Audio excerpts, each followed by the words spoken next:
Okay, good evening and welcome to the April 13th Palmer Town Council meeting. Would everyone please rise for the Pledge of Allegiance? I pledge allegiance to the flag of the United States of America and to the republic for which it stands, one nation, under God, indivisible, with liberty and justice for all. Now, Smooth. these girls are singing it now. First item on the agenda is visitors' comments. Any items that are not on the agenda, and you have 3 minutes to speak. If you would come to the microphone, identify yourself.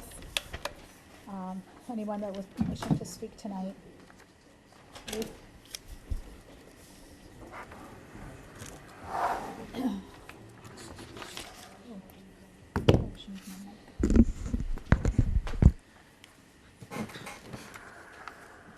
Good evening. My name is Ruth Curtin. I live on River Street in Thorndike, and I have a question for the council. The Massachusetts Department of Revenue, as of January 8th, 2026, certified that the amount of over $5 million was given to the town of Palmer in the form of available funds or free cash. My question to you folks is, how has that $5 million been spent, or how will it be spent? Did you want to respond or start? Or- Sure. So it's a combination of a few different things. As you know, we go through our budget process, we outline projected revenues and projected expenses. When we close out the books for the fiscal year, usually, I should say, in Palmer's case, I think always, we've never had a shortage of revenues. There's always a surplus. So if you think about some major factors in there, think about motor vehicle excise tax, right? If we take in, let's say, $2 million in the prior year, we should be budgeting somewhere in the $2 million mark for the following year. Okay. There was a delta in that, in fiscal year 25 difference of, I think, $500,000. What's a delta? It means the difference between what you project and then what you actually take in. Okay. So let's, again, let's use that basic number. If we were projecting $2 million, or I should say that, if we were projecting 1.5 million on paper for the budget revenue, and we actually took in 2 million, that $500,000 difference flows into free cash. Correct. So things like that are what gives you your composition of free cash. Right. When you look at some of the drivers for FY 25, there was about 2 million in turnbacks. And what I mean by that is, let's say one of the key ones was the police department. We had a turnback of, I think, about 150,000 from that department solely because we didn't fill all of the vacant officers' positions.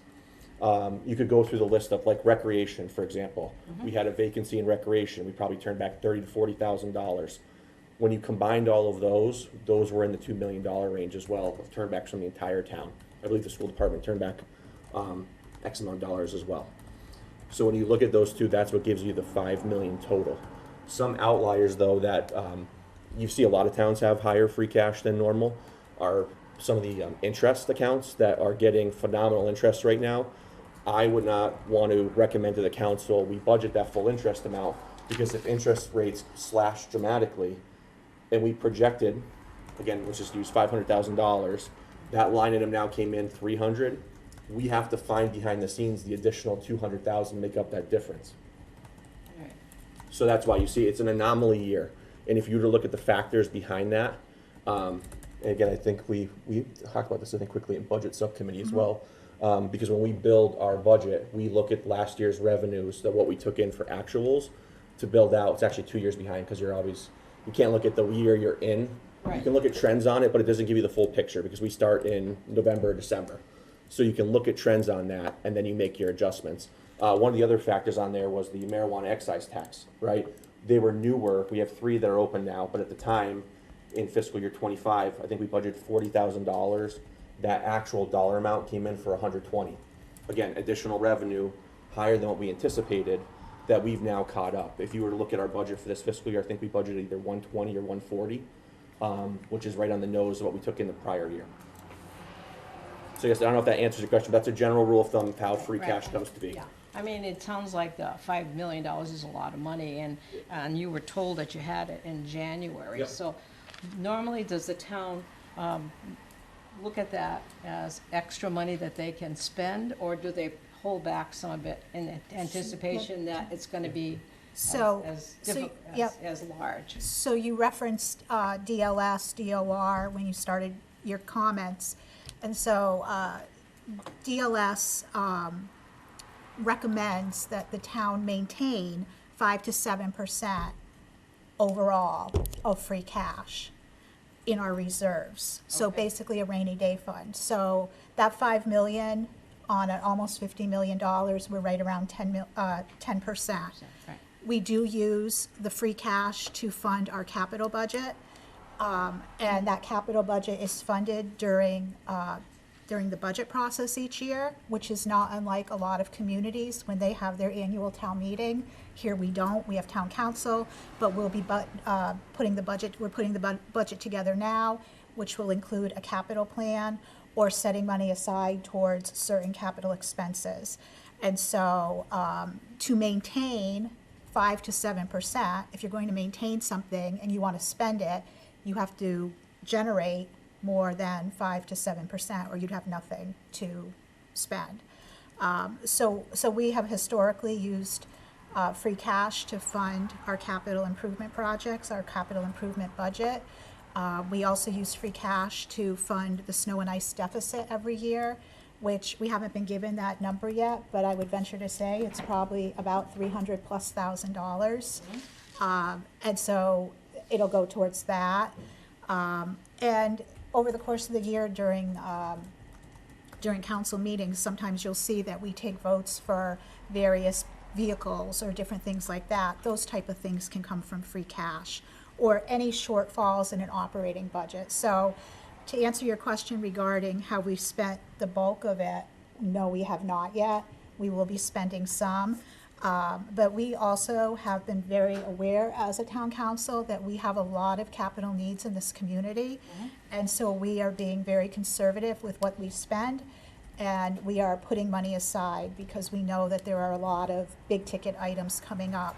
And we, including our town manager, would rather use those funds than to have to borrow and incur additional interest on loans, which then takes away from operations. So while it does seem like a lot of money, overall it really, on a $50 million budget, it really is not. Right, well, he did say that it was an anomaly, and normally there's not that much free cash. So I think free cash fluctuates year to year. I mean, we've had years where, you know, it's been in the $2 million range. We've had years below that. But also, we try to budget conservatively. You know, the goal is to generate free cash, not to have a deficit when we close the year. That would not be good. And so conservatively budgeting, like Brad had mentioned, like excise tax, you know, that was one that after COVID, there was no cars during COVID, right? Everybody was selling their used vehicles because that's all people could get, right? You went to dealerships, there was no cars on the lot. You ordered a car, you were waiting months and months and months for a vehicle. And so after COVID, when things started coming back onto the lots, we had this spike in excise. And so Brad talks about, you know, when we look at forecasts, so we look at like a 5-year or 3-year forecast of what was excise revenue. And so when you have a year that spikes, you're not going to use that revenue amount in year 2 because you don't know if it's an anomaly or not. You know, all of a sudden there's cars, everyone can go and buy them. That doesn't mean they're going to buy them the year after. And excise bills are generated on the value of your car. So when everyone goes and buys new cars, excise goes up. When everybody keeps their cars, it levels out. So there's always going to be generation of free cash. There's always going to be some items. What I like to say always is if it's economically driven, we're going to be more conservative on it because we have no guarantees of what's going to happen. And to Brad's point about investment income, you know, interest rates were super high. They were the highest they've been in a long time, and now they're starting to drop. And so, you know, none of us have a crystal ball. We can wake up tomorrow and interest rates can be lower than they are today. We don't know for sure. And so that's another one that we are very conservative on. And so great if we generate the money, we want to generate money, we want to invest the town's money and earn money, but then we set it aside for the capital items that I'm talking about. So most of the time, you wait toward the end of the fiscal year to look to see how much money you need before you start tapping into free cash. That's when from the previous year. That's when the capital plan is Right. usually voted, is the end of the fiscal year as part of the budget process.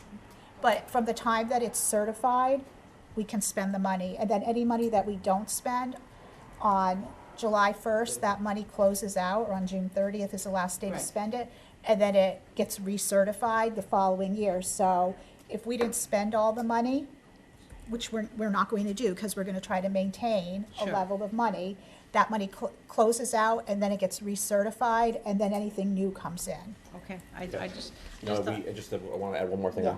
Our financial policies that we created, I think, 2 years ago now, they call out that $500,000 that free cash automatically rolls over, so we won't allocate it. So that's another piece of the 5.1 million. 500 was from prior year due to our financial policies. That way it gives us a little bit of blanket. If we have a down year of free cash, we at least roll that over to really reassess. So if capital, let's say, was $1 million of capital projects, and we only took in $250,000 of free cash, we also had the additional 500 rollover. So we're in better shape than we are if we don't have that rollover. Yeah, I understand you can only use this for capital improvements, one-time expenditures, or replenishing other resources, is that? pretty much- Some people use it for subsidizing their budget. Not us, though. Yeah, not without. It's not. It's you never want to offset your budget by one-time revenue. Yeah, I just thought it would be interesting for people in the town of Palmer to understand what this was. Sure. Because I don't think most people understand what it's all about, Yeah. so. Yep. I appreciate the No. explanation. No, and I think, and just to highlight, I really think the town has done a great job over the last few years of really assessing and moving money back into stabilization and also capital stabilization. Where when we go out, I mean, you can think of probably 20 projects off your head, but a DPW facility has been talked about here for 20 plus years now. A recreation facility with Burley Park on now, we need to reassess that. There may be potential to purchase a building with Munson in the Munson Development Center that'll give us a recreation and senior center, possibly. We know we need a new senior center.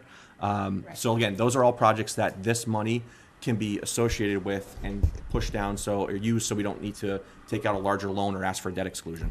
Okay, I appreciate the explanation. I'm sure everybody in the town appreciates it too. Thank you very much. Thank you. Anybody else? Seeing no one else, next we have approval of the March 9th minutes. Any comments? I have a motion to approve. So move. Second? All in favor? Aye. Opposed? Next item under old business is ordinance 2026-03, vote for the adoption of the provisions of Mass General Law, Chapter 40U. Yep, so 2 quick follow-ups from the last meeting. I got the legal follow-up from Brown Legal regarding, Barbara, you had a couple questions. The key driver on this is that they do not feel like a separate fee schedule means that we can avoid the ordinance review process. So their recommendation was to leave that in there as is. Or we'd have to start We'd over. have to no, not that we'd have to start over. There was 2 pieces of the question. The first piece was, should we, like we have been doing for some, pulling it out, the fee structure, and that we have a separate fee structure. They recommended that we should leave this one as is and call it out specifically. The second piece was whether or not we needed to start over again with a public hearing notice, and they did not feel like any changes that are put forth in this were substantive enough to start the process over again.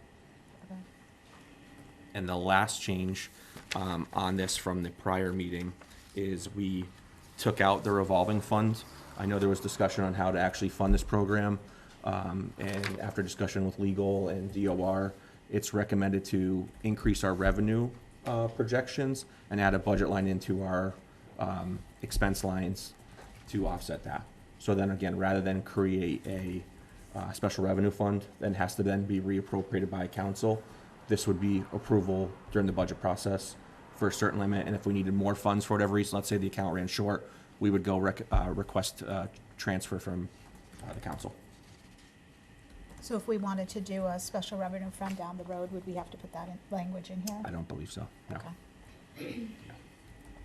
Okay, do I have a motion to approve? I'll make a motion. Second. Discussion? All in favor? Aye. Next item on the agenda is Converse Middle School RFP. Brad? Yep, so again, not too much on this update. I just want to let the public know that the RFP is available. Some basics in regards to the RFP is there's a minimum bid price of 1.5 million. It will have the 55+ restriction the council voted on, and bids are due May 15th at 12 p.m. and I'll be opening the bids right after. And the sole criteria on the bid proposal was the price point.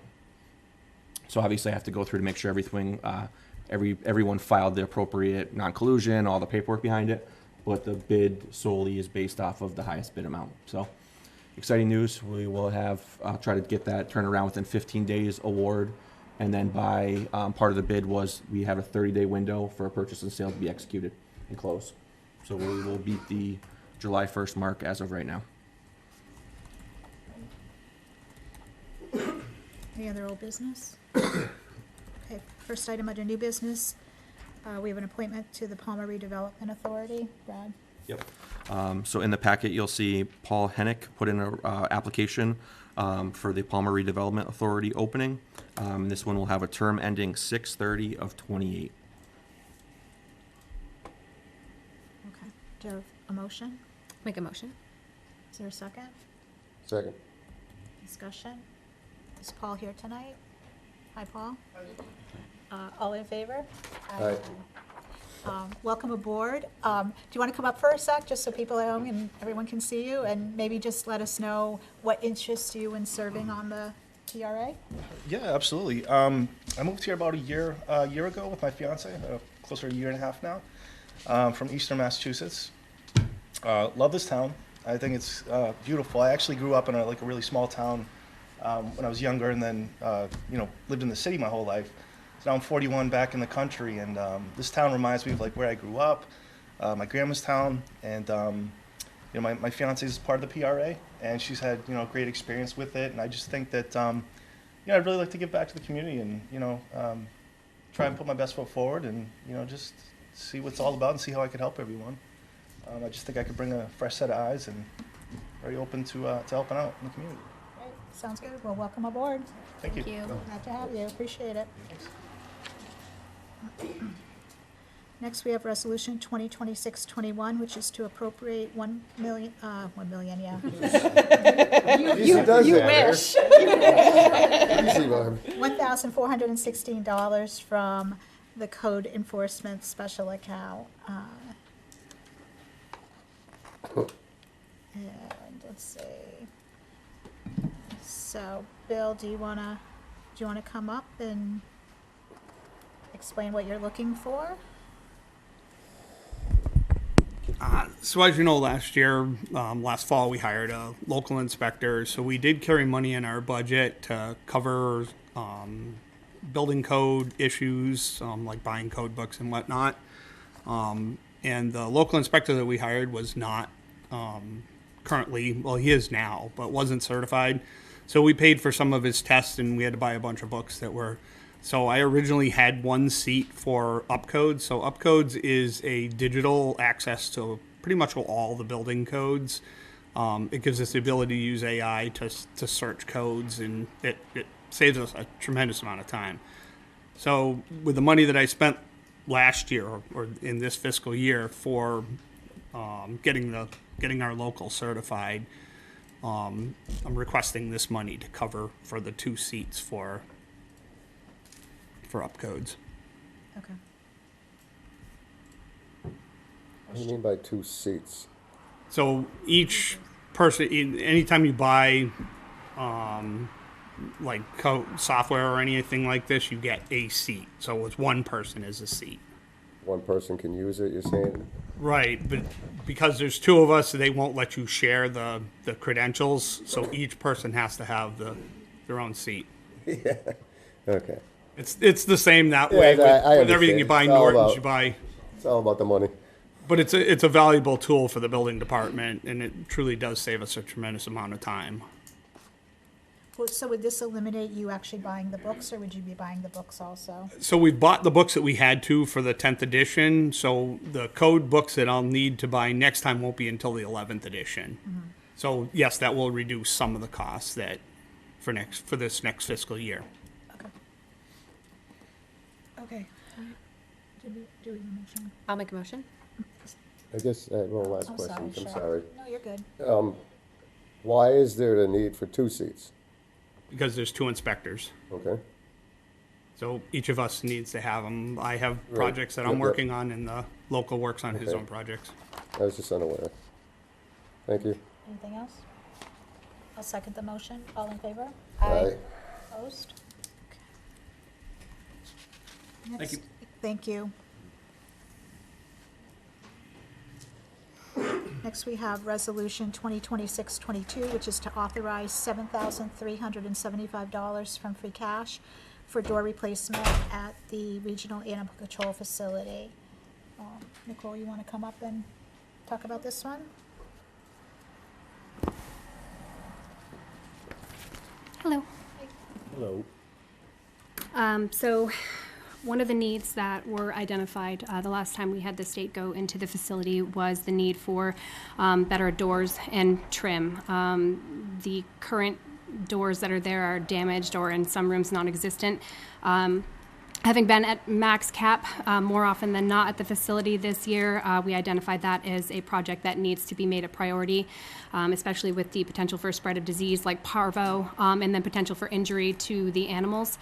So we need to get better doors in there, and these were the best doors. We've already replaced one door with the steel, with the visible glass a couple years ago, and that was for our dangerous animal room. We'd like to replace them all with the steel doors. So does this is for 4 doors? Does this replace all of them, or there's This will replace all of the doors for the rooms, and then one pocket sliding door that is off its hinges right now. Okay. And I just want to add on there that the funding for this is requested from free cash, but as you can know, as part of the Milltown group, there's 3 other municipalities with us.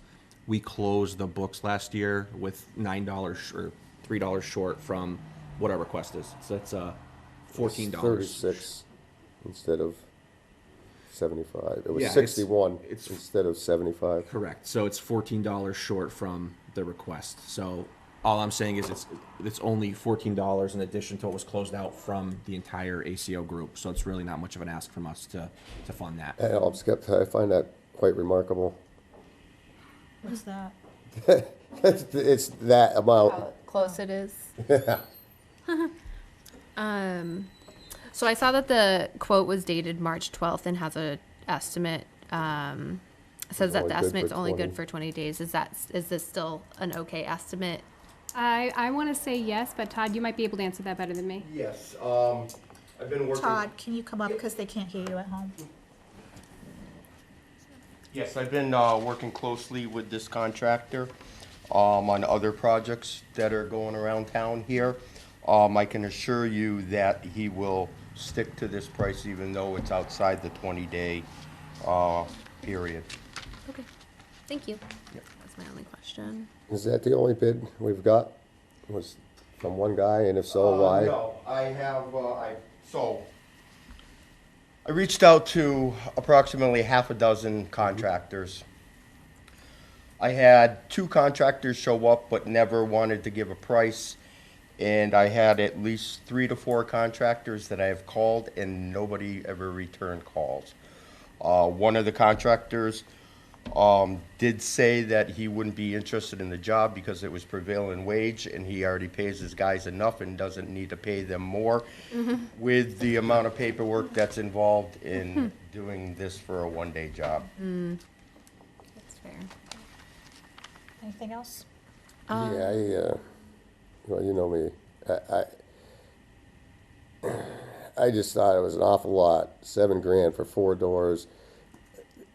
Now, I understand your part about the germ thing, but I mean, I took the time to go online and look at other doors that are made specifically with different materials other than steel that are $500 a door. So to me, I just thought it was, Do they have the you know, steel- do they have the steel $5,000. frames? What? Do they have the steel frames, knockdown frames? no, no, they're not steel frame. They're all, I forget the exact material, vinyl material, hyperallergenic type of door. It's the strength that we So need. the issue they're having is when they get a dog and it's rambunctious and it's lonely and it wants to get out, it's basically it's trying to chew its way out, which includes the door itself and all the door jambs. The wood trim is gone. I've already replaced wood trim on 2 of the doors there already, only because the doors are dogs. So this is an open area that the dogs can reach that door, you're saying? It's in basically would be an exam room. It's probably a 10 by 10 room, Right. with one egress, this being the egress, and that's what is happening, is they're just clawing at the doors, chewing at the doors, and they could possibly do harm to themselves by eating the luan from the doors. So I guess that was kind of answered the next question of tearing out all the the framing for the doors, the need of doing that versus, I'm cheapskate, I'm okay with that.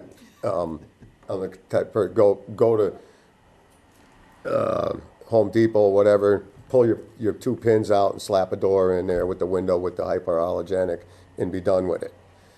So to understand why now all of a sudden all the door framing and everything is coming out.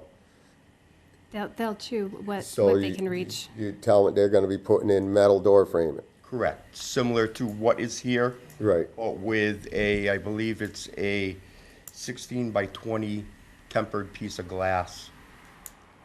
And I know this is nothing to do with you guys. I mean, this building was renovated. It seems like we always do this, whether it was a field up there or whatever. You know, we got into this building and it was gone through, but here we are, supposedly 2 years, you know, paving. I remember the company I worked for, we paved the place, and now all of a sudden, however many years, we need doors. I think initially, It was, I guess, and again, it's not on you, I guess, more so on whoever inspects the place, is that why wasn't this taken care of originally? I guess that kind of gets my craw. I think initially, for all of the individuals involved, including all of the towns, it was a matter of urgency to get us in there. So the priorities were just basic, just bare minimum. It's just get us in there. And then now that we've had animals in there and we've had some time pass, we can see what needs to be updated, and that's where things like this come from. Now, the town of Munson shares this, that's what you're saying, the extra money? Four towns make up Milltown. Munson, Palmer, Ware. Part of this money that's being used is actually from other towns. That's $7,361. That's all money that we all contributed, that closed out, that we didn't spend at the end of the year, that rolls into Palmer's free cash. So our share is like $3,000. All right, It's probably a little bit Less than less that. than that, yeah. Yeah, yeah, I just did a it's quick based on thing. the census. Yeah, it's based off population. Right. Okay. Any other questions? I guess my only question doesn't necessarily have to do specifically with this project, but what typically do we do when we have a balance from that program? I know We there's take care of different. capital projects Okay. solely because we're all in the same boat, right? Everyone's scrambling for money. And when we had talked about a capital list, I think we had maybe $10,000 to $12,000 of items on it. Everyone said, we don't have the funding for this, but spend what you took over and have leftover money Yep. to utilize to offset that. Okay. So I guess that was my question too. So is the protocol that it does just close out to free cash and then we kind of keep Our a goal- handle on how much Yes. it was and then Yes. appropriate And back? our Okay, that's fine. goal is Yep. to do capital projects at the end of the year. Let's say if we can do one in Yeah. June, and that way it doesn't roll the free cash, we Right. try to tackle that. Yeah, gotcha. Okay. All right, do you have a motion to approve? Make a motion. Motion and second, all in favor? Yeah, Okay.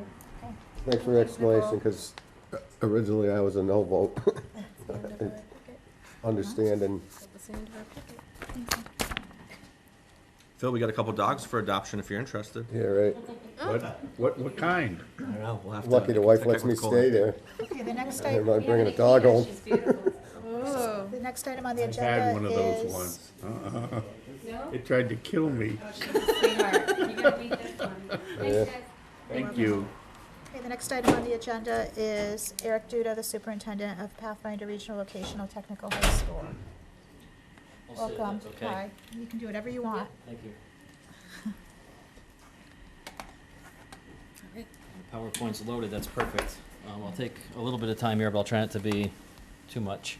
I also want to just mention my school committee vice chair, David Droz, is here. He's one of the Palmer representatives, sitting next to me. And he's actually my longest serving school committee member. This is his 30th year in the school committee, so I guess a little round of applause for that one. Thanks, David. He was on the Palmer Schools Committee for, I think, 12 years before that, so definitely committed to schools in this town. Really wonderful thing. Thanks for having me, Council President and all the councilors. I greatly appreciate it. I think I was here around the same time last year, and I'm always happy to be here in front of all of you. Building looks great, by the way. To go over some highlights, I'm also going to touch upon just some budgetary items and some enrollment things, so you're all aware. Happy to answer any questions at the end, and I have a couple of short videos I'm going to show in between. Everyone recalls this big announcement we made with the Four Corners building right across the way here. That was a big initiative when that was closed and vacant, and we were happy to come in and take ownership of that building and do some significant changes to it. And I, at the time, remember telling everyone we're planning to use this for some office spaces and adult continuing education, this wonderful vacant building. And what we said we would do is what we did. We lost a connection here for a second. There's some recent pictures from only a couple of months ago on the left side. It's just an article from the Turley Publications about adult community paint night. On the right side, some pictures of what we were doing there that evening. Some of the original ribbon cutting photos on the left side when we first took ownership. The right side's the fully renovated, mostly renovated. We still have a little bit of space left in there. Everything you see on the right-hand side was done with students, from the carpeting, which matches our school restaurant, the paint, the teachers, of course, helped, and the ceilings. We did everything in there with students. It was a wonderful project, and we're planning to do some work on the roof as well. So we preserved this building in town, and now we're using it as a vibrant hub for adult continuing ed. We have Serve-Safe classes running there now, CPR classes, all sorts of things, and the list goes on. So that's going to continue. The Quabog Hills Chamber of Commerce is also utilizing some space in there right now, as well as the Quabog Hills Referral Group, and these are organizations that are very important to Palmer as well as many other towns, and we're happy to have them using some of that spot. I'd like to thank you that you actually kept the ATM is there too. Yeah. That's nice. It's- Yeah, I believe that was. Everybody appreciates it. That was a big topic when I presented to the council, and we're happy that that's there, and we're happy it's moved off the building, and I gotta tell you, every time I've been to a meeting there, I cannot believe the volume. Oh, yeah, In that ATM, it's unbelievable, so it's constant. On the left-hand side is another article from Turley, relatively recently, about growth and a lot of progress we've made at the school this year in particular, which I was really pleased with. The left-hand side, I have that big number, that percentage there. It's very important to us. This is about 3 or 4 weeks ago. That data point is our daily average attendance rate.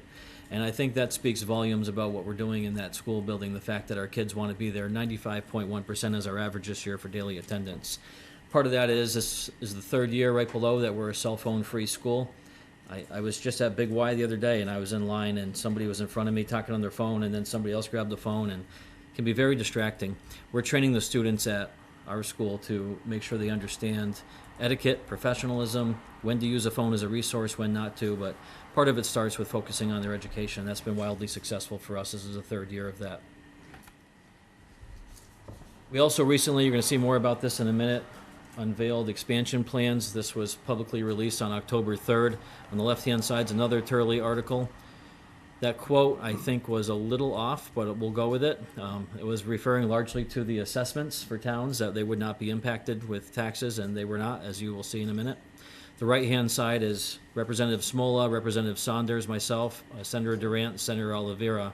They were there, as well as many other legislators and stakeholders supporting this event. That's actually a Facebook picture, and I like showing this one because there was over 100,000 connections to that article, which I also think speaks volumes about things we're doing. That announcement which I said had broad support. It was something that was supported by all 9 member towns. We had letters from select boards and town managers and all sorts of stakeholder representatives that supported this, which I was really pleased about on a state level as well. That was this. So that's a small little elementary school. This is our artist rendering, Cold Spring School in Belchertown. And we're going to be repurposing it. It's actually done with AI. They did a pretty good job. We asked them to make the trim blue and put our sign on it and make it look a little nicer. So that's what that school will kind of look like once we get done with it. So it's about 30,000 square feet, about 10 minutes from here. It's currently active. They have preschool programs there and kindergarten programs. It's an open school right now. It's closing June 30th, 2026. We've been looking at expansion possibilities. One of the things, this is my 5th year as superintendent, I did not want to do was bring forward a $400 million new building project to all the 9 towns. I thought that would not have been reasonable. And I didn't want to even come forward with a $50 or $100 million renovation because I thought that would be unreasonable considering the tough times we're having. I want to make sure everyone's aware that we haven't carried any debt in the entire time I've been superintendent, and we haven't came to the towns and asked them for any major capital money either. So when you get our assessment increase each year, that is it. We are not coming back to the well for anything. We have no debt we're paying. We have no large capital we're asking for. The assessment change is the only thing. You can see some of the other highlights here. We're moving 4 of our programs over there, and then we're looking to create those other 5. That could change, but that's continually being looked at right now based on our labor market demands. And then expanding adult ed also. This is a quick Western Mass news video. We'll see if it plays. We don't have volume though, so I can. Oh. You can narrate it. Read his lips. Oh, here we go.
Another main idea is to help give waitlisted freshmen and non-resident students from outside of the member towns who are looking to apply to Pathfinder Tech an opportunity.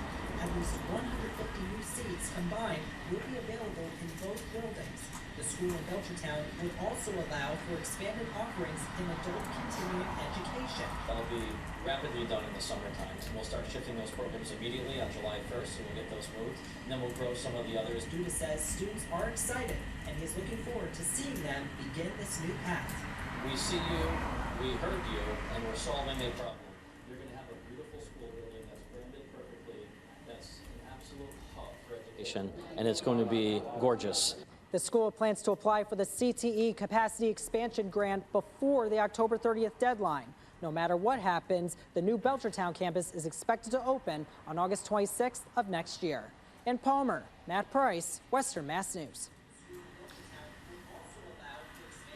So very big news, and that is going to be the largest capacity expansion we've made in the school's history. So that'll be about a 25% growth increase is what we're projecting with that change. So very exciting news. I had mentioned a minute ago that we aren't carrying any debt. We're not asking for any major capital money. And I also said that we're not increasing anyone's assessments for this change, which is going to take out over multiple years. One of the things we've done is secured a huge amount of competitive grants, especially in the last 4 or 5 years. And you may recall 2 fiscal years ago, which also rolled into this current fiscal year we're in of FY26. We secured $1.25 million, which we rehabbed 2 of our programs. One of those was electrical. We were able to expand all the seats in there and make more space for everyone. That was on the heels of another grant for $500,000, or just shy of 500, renovating the HVAC program. And shortly before that, we got one for a brand new plumbing program for $492,000. In between all that, we've been applying for grants for adult continuing education, and that number surpassed, about 6 months ago, that number surpassed $2 million in competitive grant funds we secured for adult ed. We've been very aggressive with everything available at a federal and state level, and it's helped keep down the costs to the member towns, which is huge for everybody. Our summer program, we run this every year, our youth enrichment program. That broke a record this past year. There was over 300 students registered for only 2 weeks, and we're running it for 3 weeks this year. I was actually registering my own kids, which opened on April 1st. And it opened at 8 a.m. registration, and I said, I'll log in there about 8:05. And I said, this can't be right. It was telling me it was sold out, and some of the ones I was trying to register. So I talked to our IT person. I thought we had a problem, and it turns out in the first 4 minutes, over 100 students had already registered, and it sells out fast. There is a massive demand. This is for ages about 8 to 12, 8 to 13-year-olds. It's a wild success, and it's a great thing. Whether you attend our school or not, it's just something in the summer that can be very impactful and meaningful to kids. And these, again, are some more Turley articles that were covered.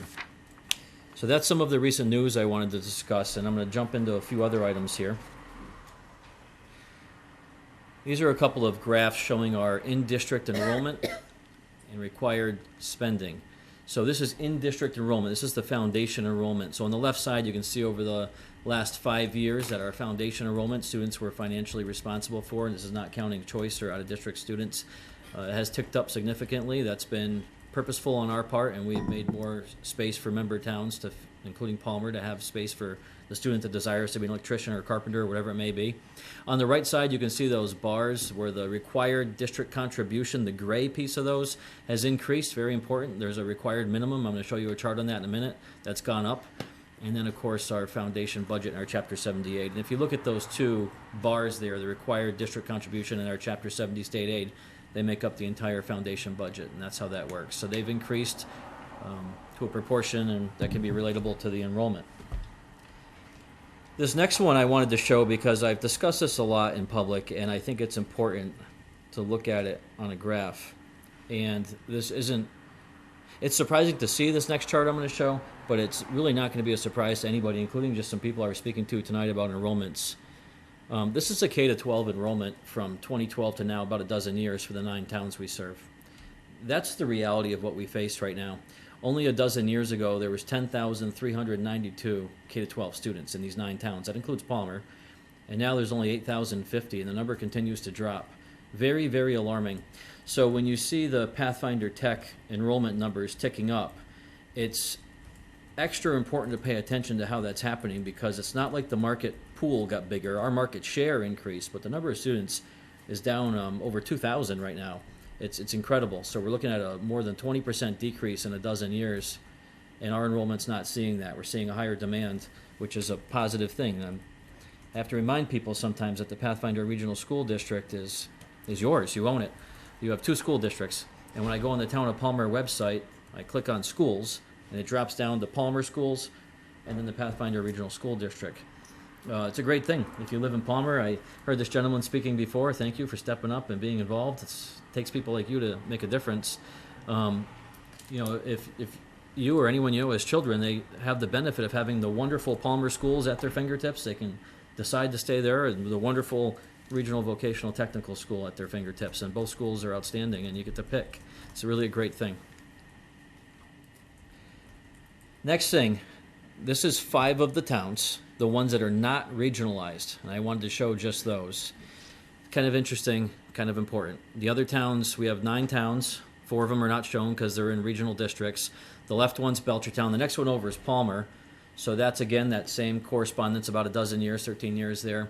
1852 to 1444, big decrease in enrollment. And it's not just a Palmer problem. This is a problem that is occurring everywhere among the 9 towns and across the state. If you were to look at state enrollment numbers, there was a point not too long ago where the entire K-12 population in the Commonwealth was over 1 million. This year alone, it dropped 15,000, and it's barely at 900,000. So there's been a big drop statewide as well. This is a percentage representative of the same thing, about a dozen years here from 2012 to 2025. So if you look at the 2012 mark, the 2025 mark, and make a percentage of those two, that's the reality we're facing right now. Belchertown's down 15%, and that's part of the reason why they're closing the Cold Spring School. Granby's down. That's part of the reason they closed the West Street School, and they've consolidated other things. Hardwick is part of a regional school district, Quabbin. They've closed a bunch of things as well. New Braintree Grade School. Munson's closed their middle school. New Braintree has a school that's closed. Ocam, the list goes on. Palmer, of course, Converse Middle School, I heard that spoken about tonight, has closed.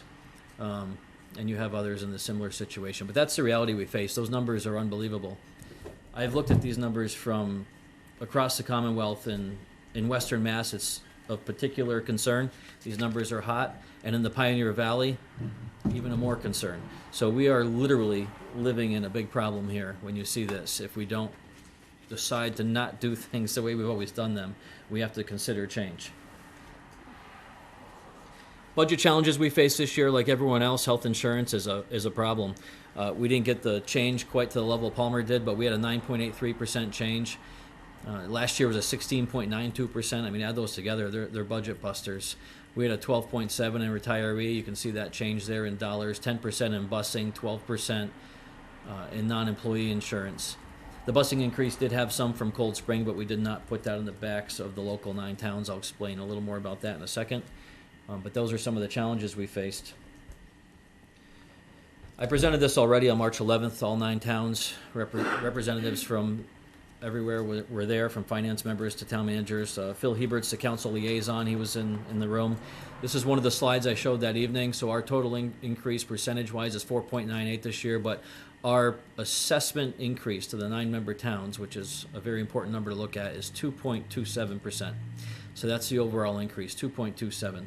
I had already showed charts about our enrollment increasing, about our story being different than any other story in this area, and we're looking at a 2.27%. We aren't asking for any capital, we aren't carrying any debt, and a lot of that's because we're going after these competitive grants, and we've done it very successfully. And we're doing innovative things, like looking at the Cold Spring School, saying, how can we do this for a favorable cost that would work without asking the towns for something exorbitant that, frankly, just isn't feasible or fair right now. So we're not doing that. We have tuition and excess and deficiency money that we're also able to use, and that's been strategic on our part too. I showed that chart of the foundation enrollment numbers increasing, but we also have been able to take some non-resident students, and those build up revolving funds. So when we take a student for an example like West Brookfield, they'll pay the full tuition price of a little over $20,000, and we can take that money and offset some of the cost to the other towns, the 9 towns. Very attractive. We also have been involved with school choice, which isn't quite as attractive. That's only $5,000 per student, but it does help if we have open seats. We currently don't. We're at capacity, so we have to expand, which is what we're doing. Important to look at the bottom number. We have 47.3% collectively low income, economically disadvantaged in our district. Absolutely incredible. It's so alarming. So every other student is in that category right now, according to the state metric. We run a room called the PT Outfitters, sort of a program where we have free clothing, free toiletries, free all sorts of stuff for the students. We open it up every couple of Fridays, and students can come in and take anything they like, and there's no charge. We've had pallets of jeans donated, and we've given our students free shoes twice a year for the last few years. We've had pallets of shoes donated. Really important to realize what's happening around here with the poverty levels. We've addressed it. I've offered this idea, and the way we've done it, you've got to seek donations. You've got to be able to make this where it's not a stigma at all. We'll have lines of students in the cafeteria getting ready to come in. We'll have all the students come and get shoes. We have every size available. Really an incredible thing. That's also something that's helped our daily attendance. The 95.1% kids need to be clothed and fed, feel good to be able to be in the building, and we understand that completely. It's been wildly successful for us, and we're proud of it. It's a scary number. I sometimes will get asked at town meetings, do you charge fees for your students, fees for sports, fees for parking? And my answer is absolutely not. When you have students that are half of the district is in this ranking, I would never ever, and I know our school committee stands behind that as well, advocate for fees that a student might not be able to play sports because of it, or not be able to partake in something. It's just not what we stand for. So our solution is to come up with other ways to make it work. A couple of quick bar graphs here. On the left side shows what we did in FY26. The right side shows what we're proposing. Hasn't been voted on yet by all the towns. If you look at the bottom number there, you can see that we're about 61.2% of our total budget was being spent on staffing last year. This year it's 57 and change. Even though our enrollment's increased, we've made things more efficient. And we're always looking at what's the next best thing. Should we consolidate positions? Should we change how we're operating? We're a little town, and I have to remind sometimes other towns of that. Palmer understands how we operate really well. Brad Brothers, the town manager, has been phenomenal to work with, forward-thinking person. Even tonight listening to you, it's great to have someone like you in town. Even with the fact that we're growing and expanding, we've been able to consolidate some of our staffing positions. We're always looking at how to make it work better and still offer everything we can for our students. And you can see some of the other numbers. Health insurance has gone up, utilities have gone up, not a surprise to anybody. Minimum contributions, very important. These are the 9 towns' minimum contribution changes this year, minimum local contribution. I'll look at Palmer. So the state has said $130,000 more is the minimum for Palmer. And this council may remember that our assessment change is $111,000. It's less than the minimum the state said to kick in. The reason for that is we're able to offset it with some of our other funds, like our revolving funds and our excess and deficiency. It comes from conservative budgeting and strategic operational plans, and that's what we've been doing, so we're pleased with that. This is driven by enrollment and some other factors, but the bottom line is $519,000 increase was required by the state this year with minimum local contribution. I only have one more slide here. I'll make a couple of quick announcements and then any questions at the end. This showed up on Facebook. So we sent out our acceptance letters to all the students in early March, and we send these beautiful letters. They look almost like you're getting accepted into an Ivy League school because we want them to understand professionalism and believe in what we do and understand that they're important. And our goal is to make them feel something special when we send these acceptance letters. So this popped up on Facebook right after we sent the letters, and I'll let it speak for itself.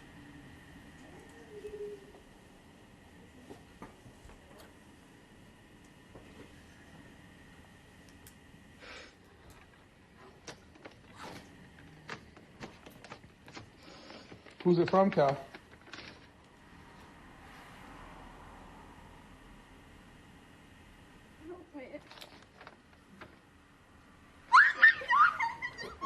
I'm so excited for you. Is that a yes? I think so. You think so? Like me to read it? Read it out. Yes, I got it. Oh. Oh, honey. Easy. We are thrilled for the opportunity to extend our warmest congratulations to you and your acceptance to Pathfinder Text Classes to 2030. Oh, congratulations, sweetheart. Okay, you can stop it. The first part. As I told you at your last meeting, I know the family good. She's actually 3rd generation going to the school there. Yeah, I showed this on March 11th, and Phil mentioned that the mother graduated and another person, I think an uncle as well, so really amazing.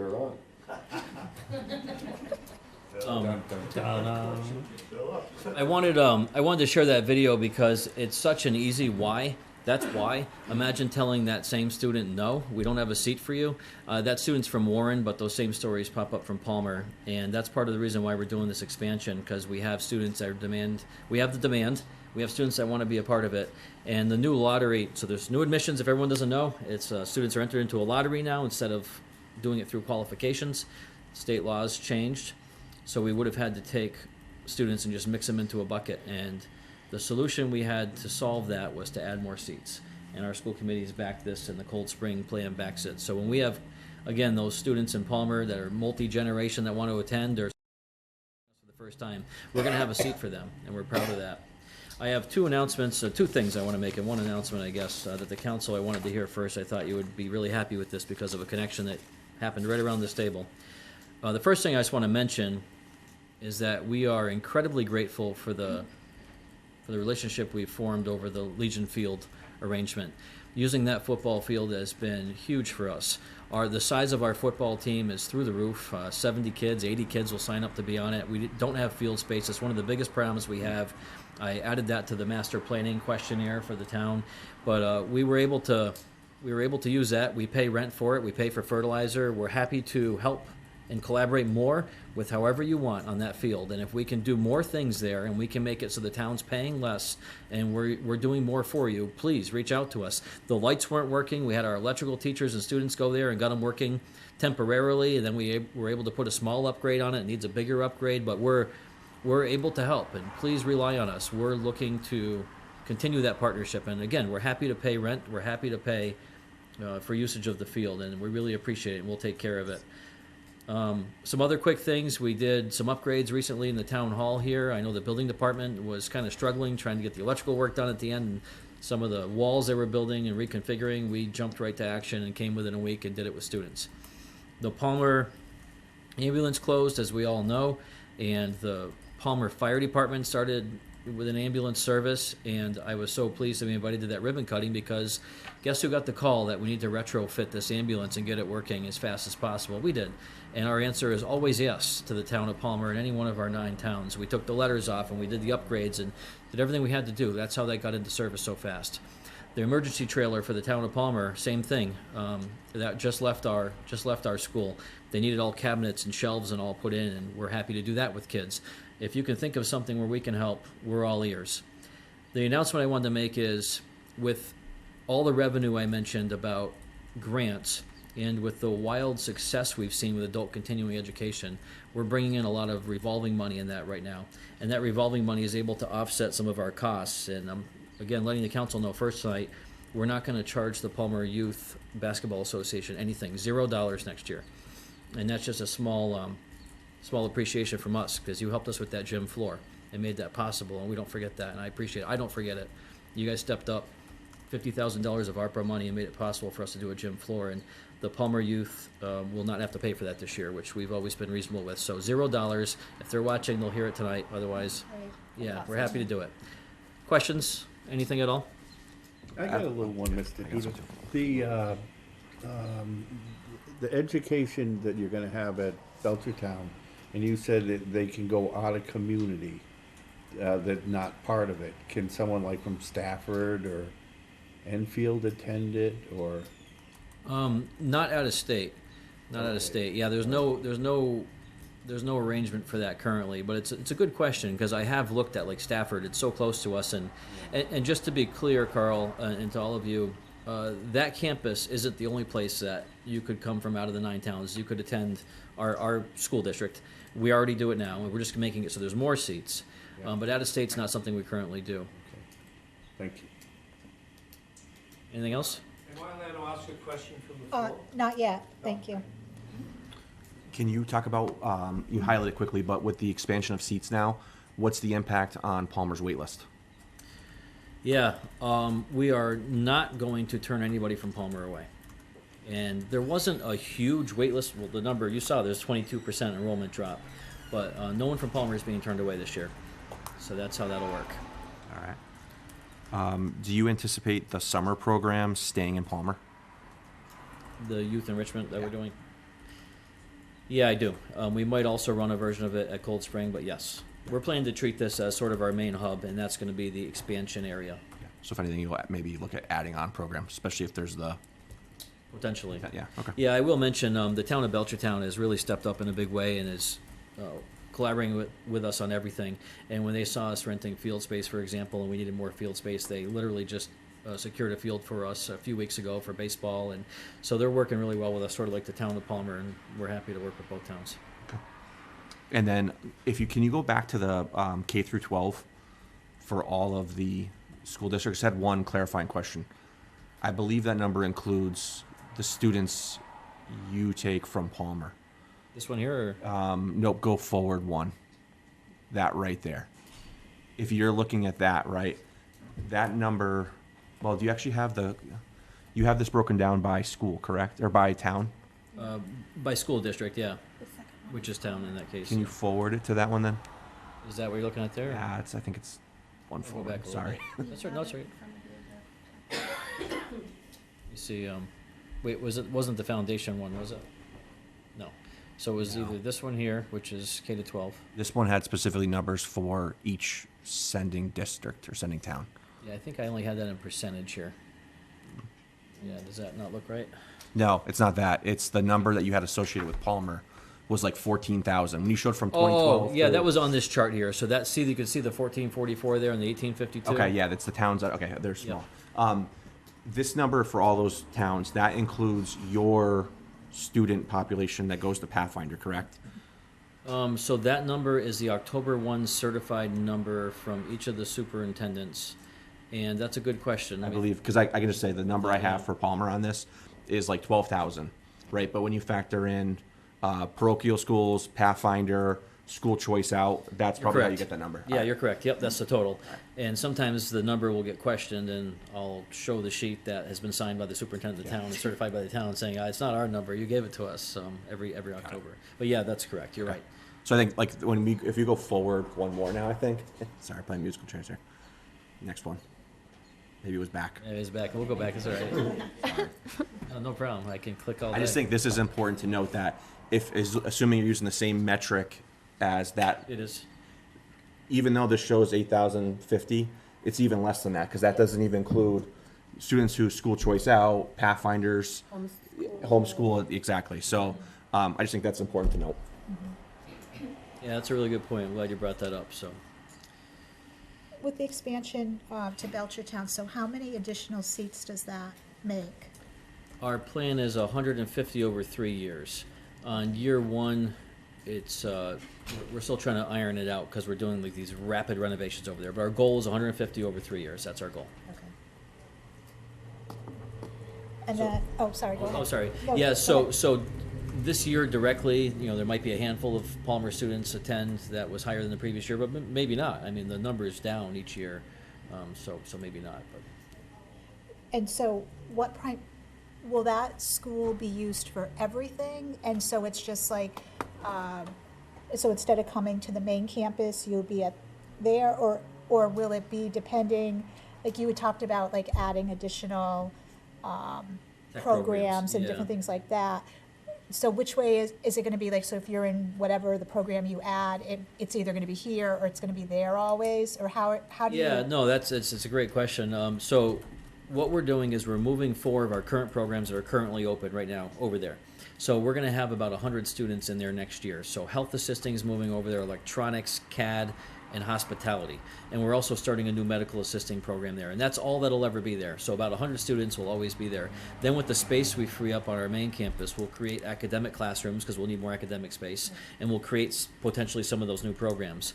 We've floated the idea of maybe putting up a small building or maybe even securing another location to open some of these other programs. And we may do a wide range of things. But ultimately that will only be for tech programs. So will not be any academics over there. The students will come to the main campus in the morning, and then a couple of buses will bring them over to the Cold Spring if one of their programs attends there. But they'll get served lunch and breakfast, and there'll be a nurse, and there'll be everything like there is on the main campus. We're going to brand it all the same. The floors will be the same. Carpeting in the restaurant will be similar in some places. The paint colors and the ceilings. All those are going out to bid next week, and we'll see that all done next year. So next summer. But yeah, so only the 4 programs will be there with those teachers and then other support staff. So the grant that you were able to get for the 1.2 million or whatever that number was that for the renovations to the building, or is that also for staffing? So that grant was something that we're kind of wrapping up right now. So the grant I did not show about was this $5 million capacity expansion grant we applied for. Governor Healy has put a call out and said, find a way to add seats and add capacity to these Voc Tech schools. We're the only one I know of coming up with something this creative. We applied for that grant. I believe we're going to be getting a chunk of that money. if I had any information saying we were definitely doing it, it would be embargoed tonight, so I probably wouldn't be able to share it. But I would also think if I had to guess, in a couple of weeks, we would have something to share. Okay. Yeah. And that's how that money would be utilized. I will mention too, it's an important question. So part of that money can be used for instructional capital equipment, things like that. Part of it's renovations up to 70%. There's also $250,000 that can be used for staffing for this goes all the way till June 30th, 2028. So we can help offset some staffing costs. And we are not taking ownership of that building per se. We are leasing it for 25 years. And that money will also be able to be used for lease payments. So that's how that's working. And the arrangement we have with Belchertown is that we're paying the majority up front in year one, so we'll be able to use the grant for that.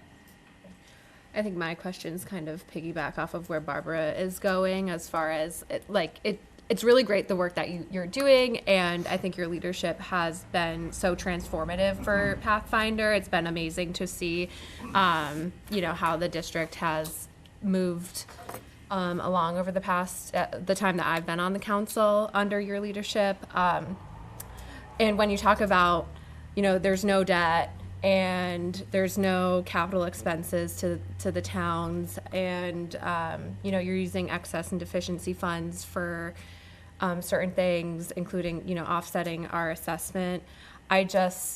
I know that if the town manager came to us with those similar proposals, I'd be like, absolutely not. Like, we need to have debt built into our budget. We need to, we're not using free cash, which is town's equivalent to excess and deficiency. And, we have to, we need to have a capital plan that we understand how we're going to fund and how that is going to be sustainable over future years.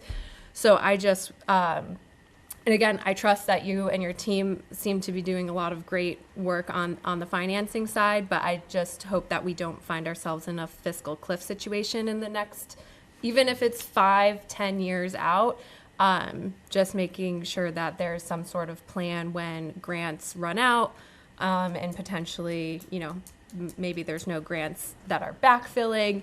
That kind of financial strategy is what comes to mind for me. Yeah, if I could just respond, I greatly appreciate the forward thinking that we're not setting ourselves up. I watched that fiscal cliff get hit with so many towns and school districts after ARPA and ESSER money. That is not the case at all with us. We are not relying on competitive money for staffing at all. There might be a little window where we utilize some funding on like 1 year to bridge us. But we're also going to be bringing in, my estimate this year is just from 2 school districts, $586,000 of revolving funds this year.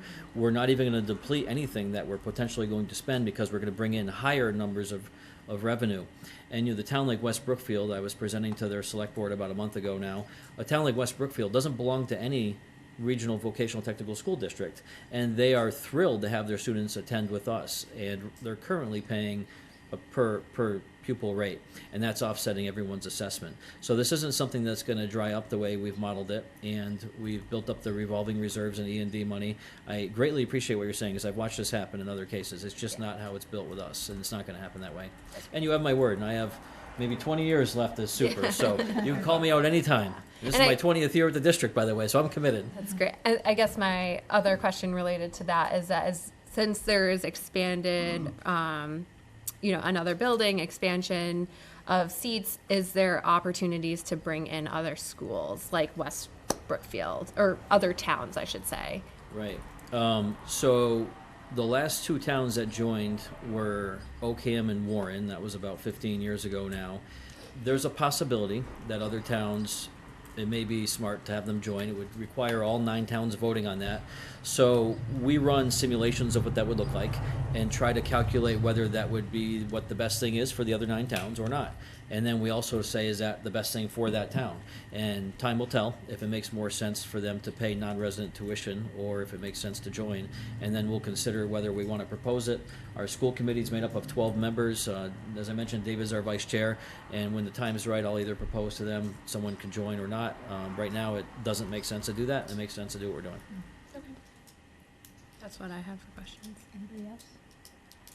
Just on, so I think it's great that you're not going to charge the basketball teams.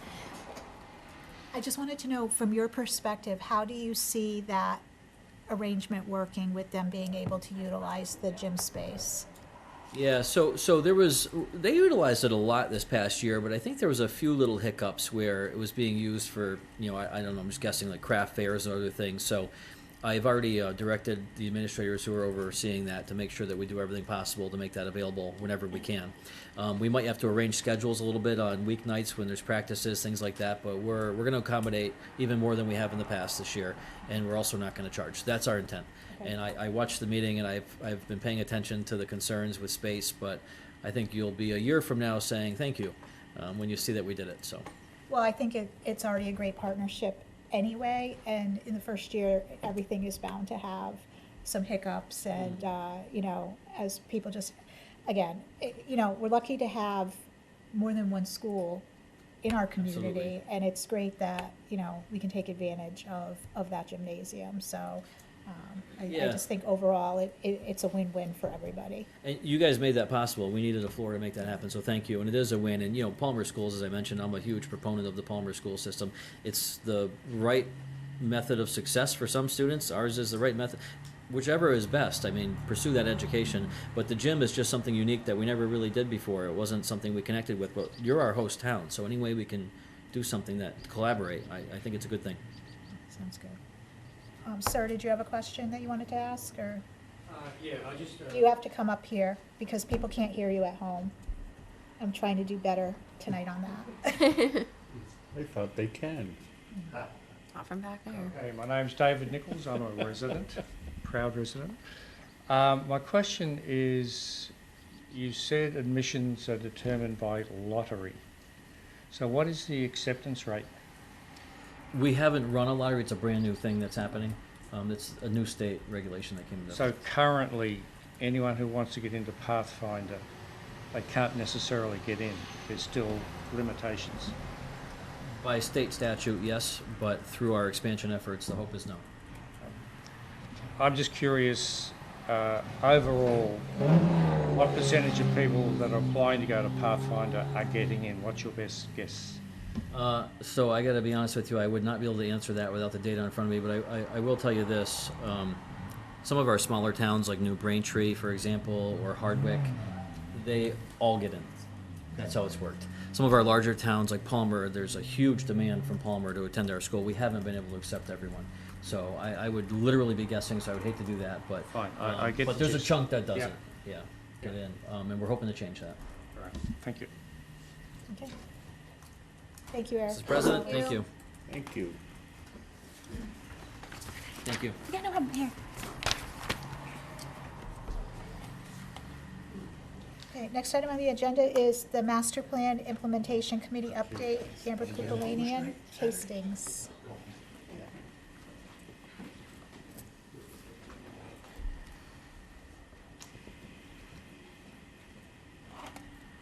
Hey, how are you?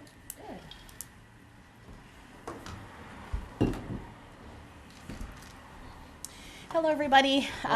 Feels like I was just here one short year ago, but because I was. So my name is Amber Kumplanian Hastings.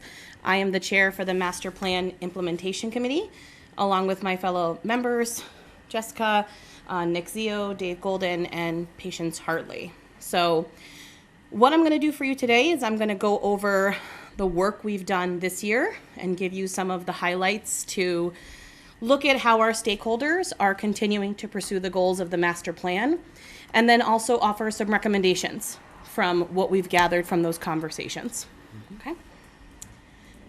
So just to go over sort of what we do for those of you who don't know who we are, our goal is to make sure that all the high priority action items outlined in the master plan that was created in 2021 are sort of followed up on. So obviously, we created that plan in 2021 of July, and the committee began meeting in October of 2022. So this has been ongoing. Our committee has been fully staffed the entire time. So we do a lot of work, which is good. Our process is pretty simple. We identify stakeholders that are attached to the high priority action items, and we invite them to come in and sit down, and we have a discussion where we talk about the current situation surrounding the high priority action item, what barriers might be slowing down or preventing movement towards accomplishing the goal. We also like to highlight achievements. So if they've, successfully done something or moved a goal forward, we like to highlight that. And then the last thing we ask our stakeholders is if they have any recommendations about how to remove those barriers. So how can we help them to achieve the goals of the master plan? So that's essentially our process. Once we do that, we create a task matrix to track progress, and we follow up periodically for updates. We don't always bring every stakeholder in every year, but we always reach back out and ask them, here were the last things we discussed. Do you have any updates to give? Is there anything that's changed?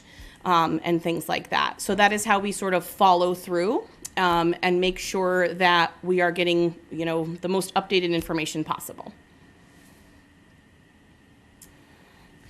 These are a list of some of the stakeholders that we have talked to, past and present. So Historical Commission, some of the water districts, the Recreation Department, Conservation, West East Rail. We've talked to both Pathfinder and Palmer Public Schools. I don't think I'll be able to do as thorough of a job as the superintendent, but good thing you guys are all well versed in that now.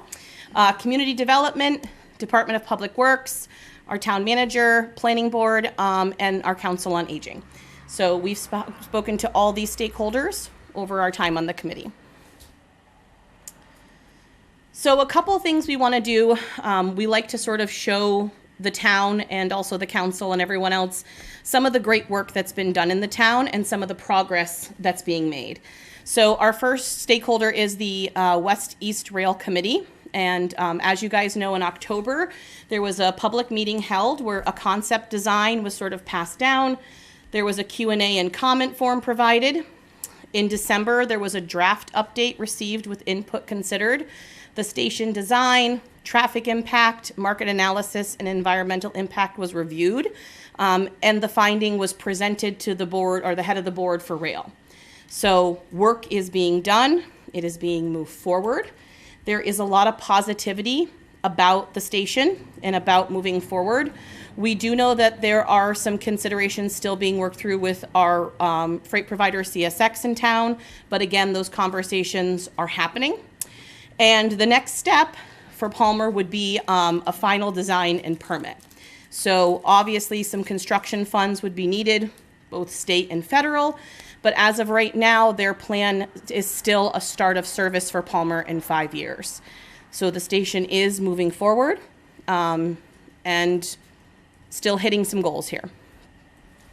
Do you want me to pause for questions on each slide or? No, just keep going. Perfect. Am I going too fast? No, not at all. Okay. All right, so our planning committee this year, they did a creation of a district improvement financing for Thorndike Street. So all of you have seen the lovely Jersey Mike's and the Starbucks and all that. And so what this did is that it put an increase on taxes from this area that are going to be earmarked for improvements to infrastructure in this area. So hopefully as the infrastructure is improved in that district, more businesses will be able to be accommodated, more revenue will flow in, and so that's a big win from our planning department. They did say that they still could use a stormwater coordinator for their stormwater permits. It is a lot of guidelines for federal, and that they're still thinking that that is a need for them. Okay. For community development, our CDBG grants are almost complete. And due to the surplus funds from the bidding of both grants out together, they had some excess funds that they were able to use. And so they did a couple things with those. One of the things that they did was they did an ADA plan and a slum and blight study, which sounds scary, but actually it's a good thing. What it does is it allows areas in Palmer to be eligible for more grants. So once they're designated these different designations, they do get a chance to be eligible for more grant and more work. We also use some of those funds to administer fuel assistance for low-income families. So obviously we know that times have been tough.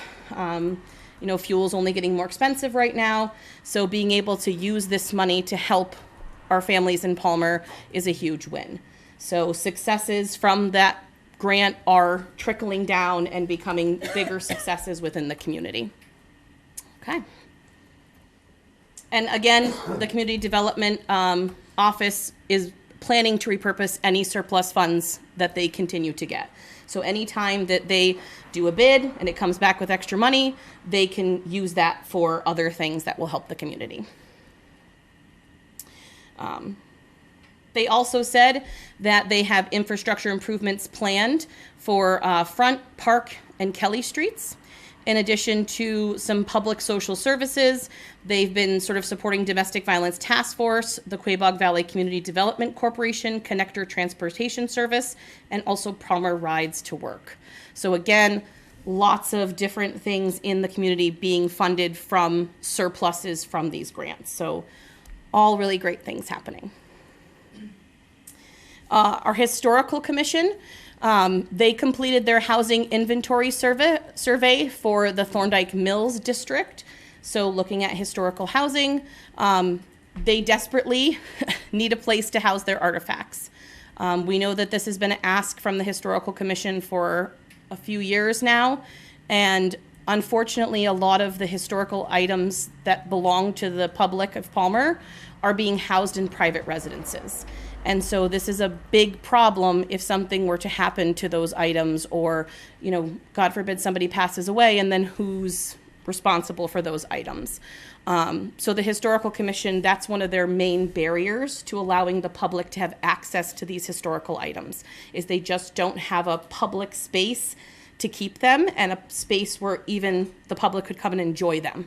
So, you know, they kind of come out in small collections, whether it be the library or a display on town hall property, but there's not a place for the public to really know the depth of what we have for artifacts. In a nice win, they had a collaboration with the Palmer Public Schools 8th grade field trip to Arlington National Cemetery. So they were able to see Frank Herwenowitz's stone. I hope I said that correctly. Hernevitz, thank you. I knew I was going to screw that one up. But it was a way to get kids to connect to their local historical heritage, and it was a great collaboration. So seeing our Historical Commission be involved with things like this is an asset to the town. And the kids now know why Three Rivers Park is named that, right? So it's making a connection for them as well. As a teacher, that warms my heart, so I like it. So recreation, we've had some ups and downs. We hired a rec director, but unfortunately he left in January. The good news is that we did have a rec committee that continues to be in place and continues to hold events. Obviously with the rec director leaving, we sort of kind of came back together and decided what was the best way forward. And so we kind of decided that we want to explore some options for the rec department, including perhaps combining Palmer and Munson rec departments. So in lieu of investigating that line of thinking, we did secure a grant for a study to look at what would happen and what's the likelihood of, if we merge those two programs, how could we do that best? So there is a study in place. Brad, do you have any updates on that? Yeah, we haven't started yet. There was a shift in liaisons at Pioneer Valley Planning Commission. The one we worked with retired back right when we got a notice of this award. So I don't think anyone's taken on the work yet. But the good news is the grant's in place and the money is secure. So good news, but not moving forward quite yet. Yeah, exactly. Okay. I mean, obviously you saw from the superintendent's presentation, youth populations decreasing is a challenge. We have a pretty healthy recreation here as far as youth sports, but it's very difficult, you know, particularly for different parts of recreation. You know, if you only have 3 kids that sign up for a softball team and they can't play in Munson, you know, they're kind of coming over to Palmer anyway. So we are seeing some merging already just between like our private boards and the rec department in Munson. So this seems like it would be a good direction to head in and explore how that might work for both towns. Okay. So DPW, I got the chance to speak with Dennis Clark, who is our new director. He started about 3 months ago. And because he just started 3 months ago, he doesn't have too much input about our master plan goals. I told him I would check back in with him when he was a little bit more well-versed in the situation there. And but he did give me some great highlights. He told me that the department is currently fully staffed and that there's no current need for more employees. I know that from our past goal, that was an ask. So it sounds like we're at a good place right now. There is some wonderful collaboration going on with Pathfinder. There are 2 co-op students who are working with the Park and Rec Committee. So again, strengthening those sort of bonds and finding creative ways to do things is sort of the name of the game here.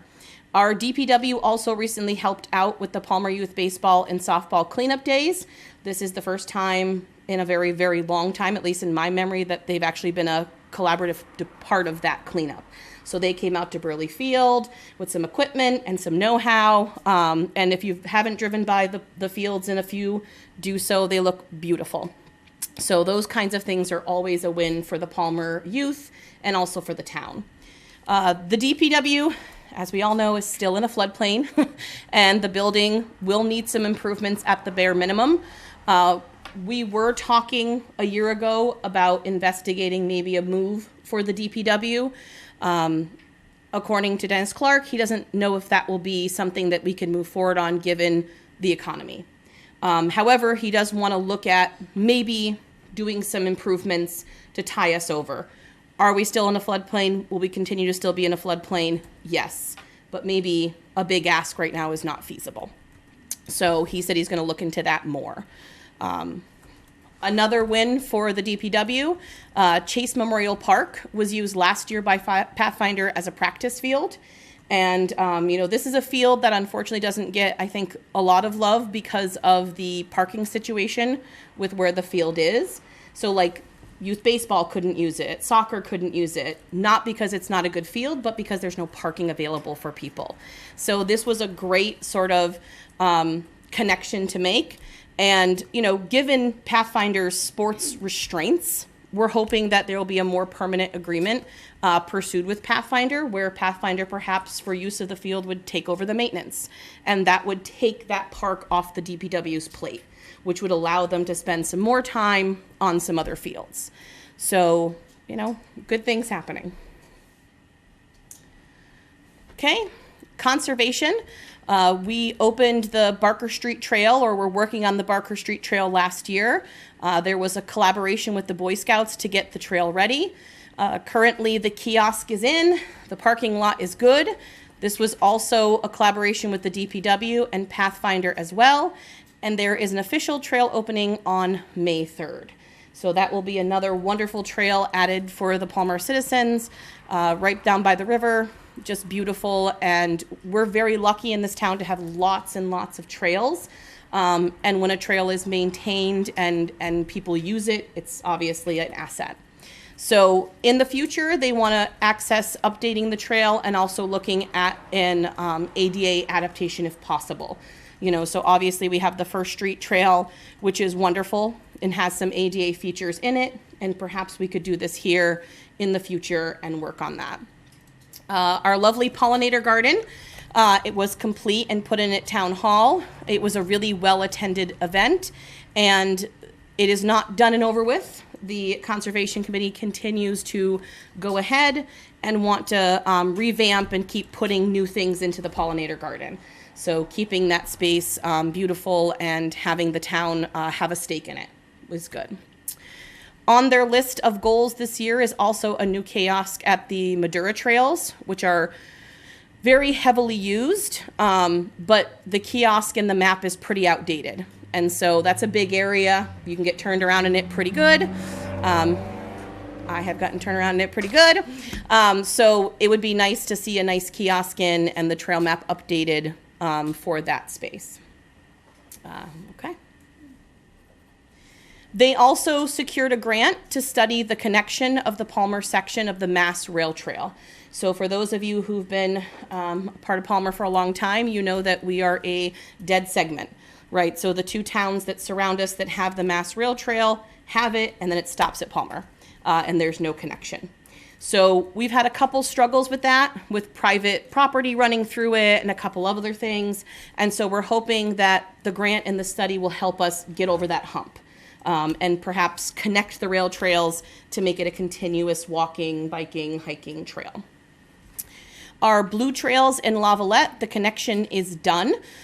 So there is now a takeout at Lavalette Field for kayakers, and they also plan to put one at Water Street. So the Water Street will also be a takeout and put in spot. In addition, on Palmer Road, they are looking at a space for possible parking spaces. So while Lavalette is a wonderful takeout spot, one of the concerns we had with that being a goal was that if you've ever been near Lavalette on soccer days, there's no parking to be found. And so lugging your kayak over the field, through the parking lot, up the hill, I don't know where else you're going with it, was a problem. So one of the things that the conservation sort of brainstormed about this was that Palmer Road, we could perhaps put in a couple parking spaces there so that when Lavalette is very busy, people can take that kayak out there and not have to lug it all over Three Rivers. So always a good thing. Okay. Palmer Public Schools, if you remember last year, they kind of had a theme to their school. It was Why Palmer. This year, they've sort of revamped that theme and gone with Palmer to the Core. So this is a campaign, again, to rebrand the school systems. This is Superintendent Francis's sort of goal for the schools. If you've driven up to the Old Mill Pond Palmer High campus, you can see banners posted along the way up that display the core values of that initiative. So some marketing going on there, which is really nice. They've also done some marketing interns, so they've had some kids tapped within the school that are helping them with sort of Instagram and all that social media stuff that kids love to scroll through, to help reach kids, right?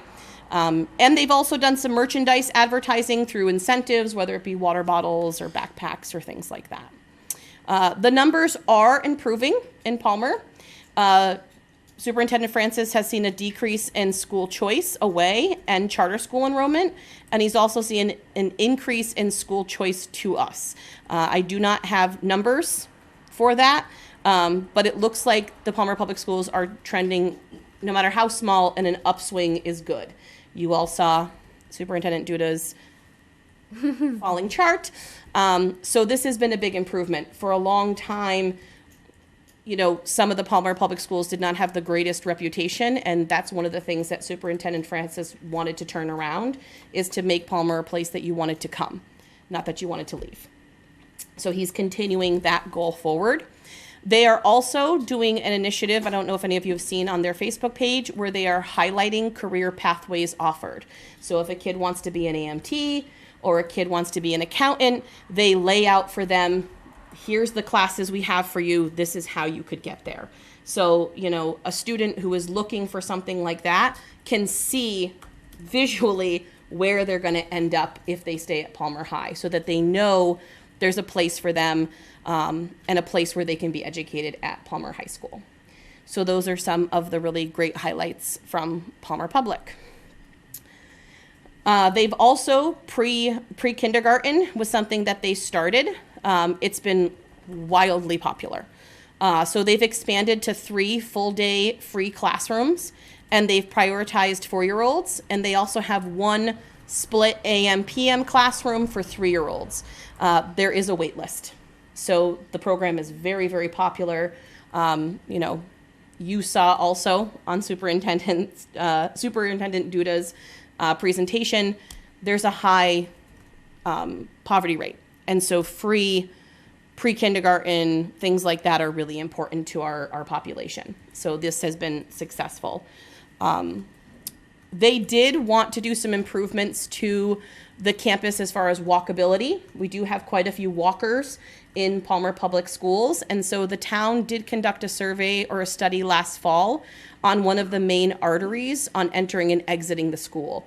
So looking at improvements that they could make for walkers, and the Palmer Public Schools Transportation Coordinator has also planned 2 walk to school events this year. So usually the kids meet at Town Hall and they get a chance to walk to school using those main arteries and routes to it. It's been a fun event. I know one time it got canceled this year because of the weather, but it's been kind of a fun thing for kids to do. There was a summer camp program being planned with the YMCA, but the latest update on that is that it did not meet the minimum requirements. There wasn't enough interest. It was a camp for older kids. So for those of you who don't know, the Old Mill Pond does have a kids corner camps in the summer for younger kids, and Pathfinder has it for the middle.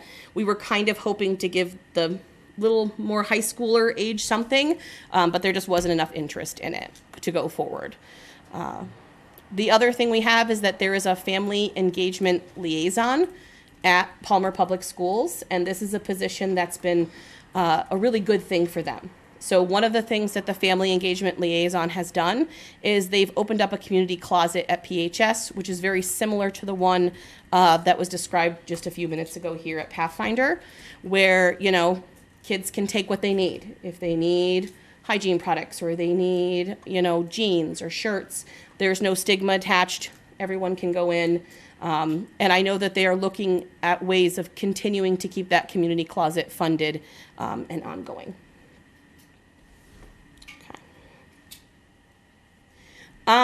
I could go on to Pathfinder, but I feel like the slide's been done. Yeah. So, yay. I got a little easier job tonight. It's all there if anybody wants to see it, but he did a much better job than I'll ever do. So I'm going to keep going. All right. Water and fire. We do reach out to water districts to see like what for an update that's been done. We reached out to Thorndike, we reached out to Palmer. I was not able to connect with Three Rivers. Palmer Water District has kind of been in... Palmer District has kind of been in a little bit of a lurch. They've been searching for a superintendent for a year. So I did speak with the office manager about things, but again, not a lot of time to give me. They're very, very busy people. There is going to be a non-binding question to determine the town's interest in the districts for the consolidation of the fire districts. One of the goals in the master plan is to look at and explore consolidation of both water and fire districts for the benefit of the town. So that continues to be the goal of the master plan, and we continue to reach out and ask for updates from the different departments. So general recommendations. We know that the economy has gotten less nice, and so we need to be creative about how we solve problems. So one of the things that we generally recommend, right, continue to look to regionalization opportunities while also considering our local autonomy and potential challenges, right? We have to collaborate with those around us sometimes to make things work, and we can't be afraid to do that if it benefits us and our town and those around us. We also want to prioritize long-term strategies when making decisions. It's very easy to spend your whole day putting out fires. But when you spend your whole day putting out fires, you're never thinking ahead for what might come down. So we'd like to see that be more of a strategy with the departments in the town. And this, of course, will help avoid less effective and more costly temporary fixes. We'd also like to see the town explore new ideas and approaches that go beyond the traditional ways that things have always been done model. And I think if you look back at the progress that I highlighted in this presentation, a lot of that progress has come from that outside of the box kind of thinking, right? It's when we do that that we seem to have the most success and the most progress towards the master plan. We also want to continue improving communications between the departments, right? When the departments talk to each other, when they talk to the citizens, it creates a much smoother way of going for everyone. So that's another general recommendation. As far as specific recommendations, we still think that continuing to put our time and money into an improvement plan to replace and upgrade infrastructure is really important. And we've seen some of that progress be done. So we're on our way and we're continuing to pursue that master plan goal. Stormwater coordinator still seems to be a position that we'd like to see made permanent and with a designated home in a department. So I know that we probably won't be able to afford a stormwater coordinator at this time. However, making sure that it gets a priority, whether we designate just a permanent spot or a home or something for it, you know, and we can also look to a regional position. There is, you know, stormwater management is a big deal, and it's going to only get to be a bigger deal. So doing something with that would be a good idea. And then our other one is to allocate town-owned space for safe storage of historical asset items. We do not want to lose these important historical treasures. And, you know, the longer we wait to solve this problem, the more we could potentially lose. And so that's something that we are hoping the town council can help us with, is to find a space somewhere where these objects can be placed for the benefit of the town. We'd also like to highlight a couple other things. Obviously, the hiring of Ashley Place has helped a lot with social media, and we know that the website is being worked on. There's going to be a potential relaunch maybe July 1st. That was one of the things we kept hearing a lot when we spoke to departments, was that our websites are pretty antiquated and hard to use. They're not really user-friendly. And so there was a lot of stuff with that. As well as, you know, getting information out to the town. So I'm sure you've all noticed who are on Facebook. Ashley has been doing a wonderful job with that. And that is definitely something that the town needed. So that was something that we recommended, and we got it. So thank you very much. Again, consolidation of the water and fire districts. This is something that we keep running into across departments, that they'd like to see this done to consolidate resources, address billing issues, and some inconsistencies across the districts. I know the history of it. I've been well versed in it now since I've gotten on this committee. But one of the biggest things we hear is that there's a lot of problem with the ease of use for the public, right? And so that is one of the things we'd like to consider. And again, I think the continued pursuit of exploration and consolidation of the recreation department with Munson, you know, finding a way to make that happen. All right. I think that's it. Thank you. That was great. Do you guys have any questions? Perfect. I just want to thank the Master Plan Implementation Committee. There's a lot of times, and Ashley can speak to this, and I know council understands this. We put out fires every day. We forget the good work we did. And I appreciate you guys coming back and highlighting some of the stuff, because a lot goes unnoticed. And again, for my position, I close out one fire and I'm on to the next two that popped up when I was closing that one out. And it's nice to see a rewind of and recapture what was the process you made the prior year. So I appreciate this. Yeah, it's really enlightening working on this committee. And one of the reasons is, you know, when you're an outsider and sort of don't understand all the interworkings and how hard everyone is working in this town to make it better, you sometimes can get the opinion that nothing's being done. But when you really sit down and speak to the people, the faces that are behind things, you know, whether it's Marlene from Council of Aging and everything that she does, you know, the DPW, everything they do, you really get to see the good, and you really get to see how hard people work to not forget these goals and continuously work on them. So it's been a real pleasure to be able to do that. Thank you. You're welcome. Thank you. Thank you all. Thank you. I'll just say it's a real pleasure to work with this group of people on the committee. I have sat on a lot of different committees over my time, as, you know, whether it's on the council or for work or, you know, whatever else I've been involved in. And this is definitely a very efficiently run committee that always has a clear agenda, and Amber makes sure we stay on task and stay on time. So very appreciative of these folks. Okay, next item on the agenda is an update from Council on Aging, Marlene Johnson, Director. Hi, Marlene. Hello, good morning, I mean, good afternoon, evening, whatever. I'm still not awake. Okay, I'm ready. Okay. Do you need my help? No, yeah, I probably. Okay, you're good. I'm good? All right. So we have a year in review, our survey results. So since last year of March, at the end of this time, you know, there were some speculations that the senior center would end up closing for a day, one day out of the week, and you know, I'm glad it didn't happen.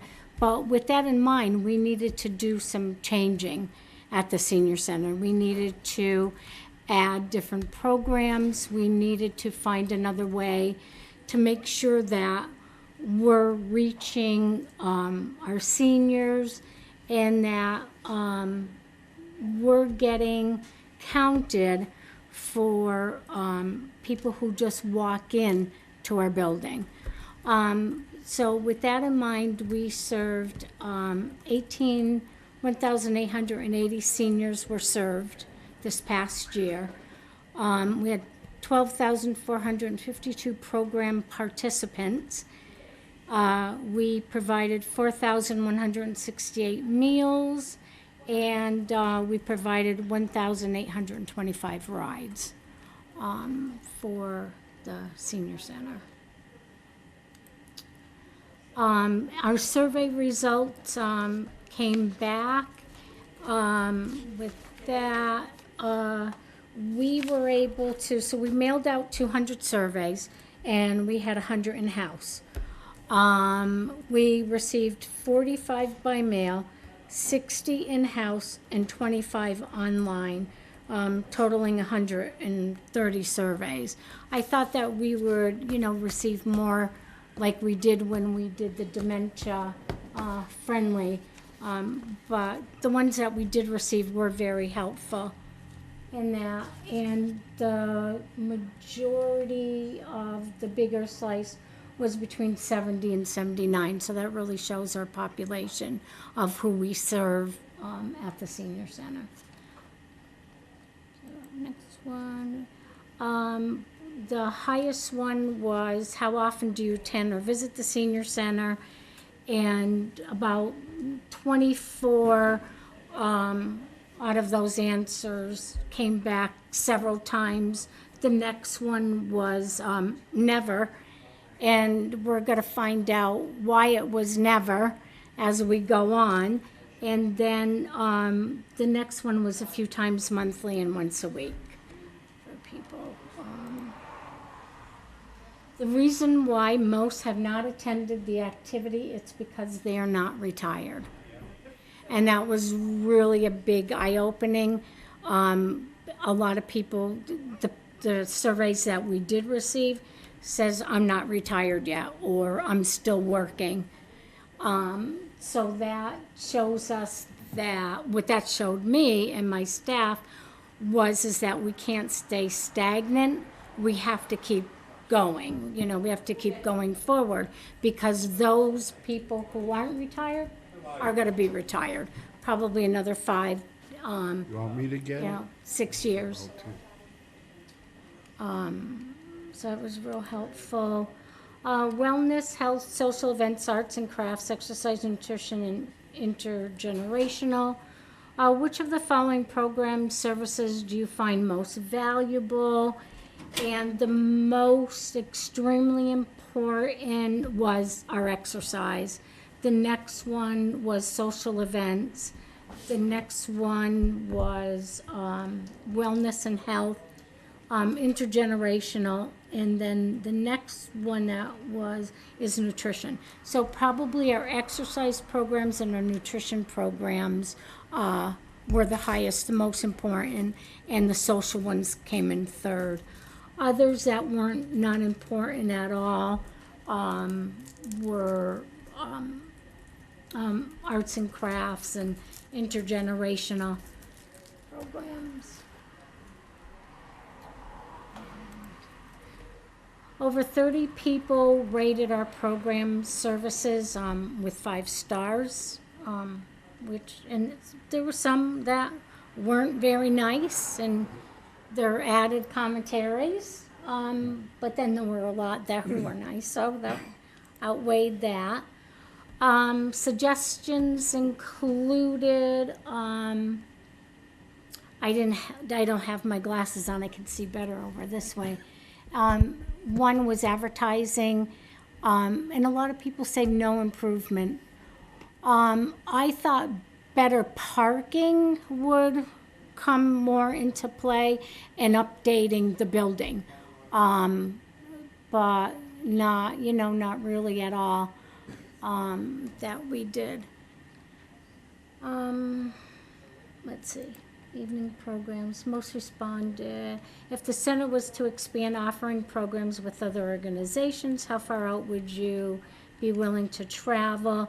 And most people said 20 minutes or less, which would be Munson, probably Ware. Those are about, 20 minutes in between, one way. So this is our March 2026 activity report. Let's see. So we have duplicated, unduplicated. We use the numbers in the unduplicated. So this was for the month of March, and we had total event signings were 285, and then our total swipes were 170. And the total event signings is the overall who signed in online. And the total swipes is how many people used their cards. The kiosk has a card. The other ones were just manually. And then we had 60 and over guests and under 60 and guests. And so we counted the 285, the 347.52, which gave us a total for that. And I was just going that it's over 80. So how we improved our numbers is that we started signing people in manually. So we have sign-up sheets now at the front desk for all our activity programs, all our evening programs, any community education, any events. Everything is signed in at the desk. So we have 2 volunteers that come in and add all that information manually. That's where the total event sign-ins come in to 285, is because we're manually signing them in. The 60 and over guests, we weren't counting people who came in and donated items, to talk and find out what we offered for programs, so we started documenting those. We started phone calls because our outreach does that. And, if there were times where, which one it would be in general information. So we had about 86 unduplicated calls. 55 of them were 60 and over, and then 9. So our phone calls, we have a list of how many phone calls have come in, because we provide services for those too. They ask a question, what about our meal plans and everything. And that was pretty much about it. So in February, last month we had 978 unduplicated. In March we had 1,029. Last March in 2025, we had 375 unduplicated participants. So you have evening. Yeah, we Want to talk do. about that a little bit? Oh, yes, we do. Our Mondays are really, right now, tonight we had the Quabbin Reservoir is coming 6 times series, 6 Mondays. We've been having dinners, games, and they've been well attended. We're probably up to about maybe 40, 60 people that come for attendance. We've been having movies. We had Wicked 1 and 2, which was a big success with our new TV upstairs. And those are working out well. The PIO class, which is a combination of yoga, Zumba, and Pilates, all in one. I have not done it yet.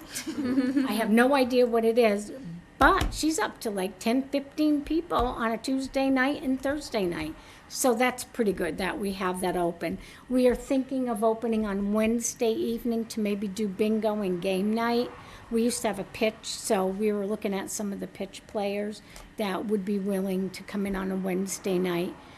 So that gives us, it helps us reach a different community, to come. Those who aren't retired have come to our dinners and, with their friends and stuff and participated. So you're open 3 nights a week? We're hoping next month in May that we could maybe get someone to do the pitch or a bingo or games, but we are, yes, yeah, it would be 4, hopefully in May, but right now it's 3. A Monday evening, Tuesday and Thursday evenings.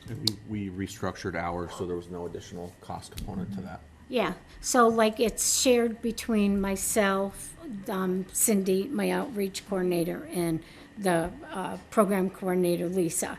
So whatever time we work, you know, we kind of work it where they come in a little later or leave early and stuff, so we're not, you know, having any extra costs. So what time does it go till 7? 7:30. Okay. Yep. So it's 4:30 to 7:30. And if we have a dinner, it lasts like until 8, you know, because we play games after. They were looking for you at Pilates, Carl. I want to do it. You should see me move. Want me to go with you, buddy? Yeah. I'm old enough. We both are. Any I'll bring the questions? food. Any questions for Marlene? That's great, thank All right, you. Thank you. Thank you for hanging in with us tonight. You're welcome. Welcome. All right.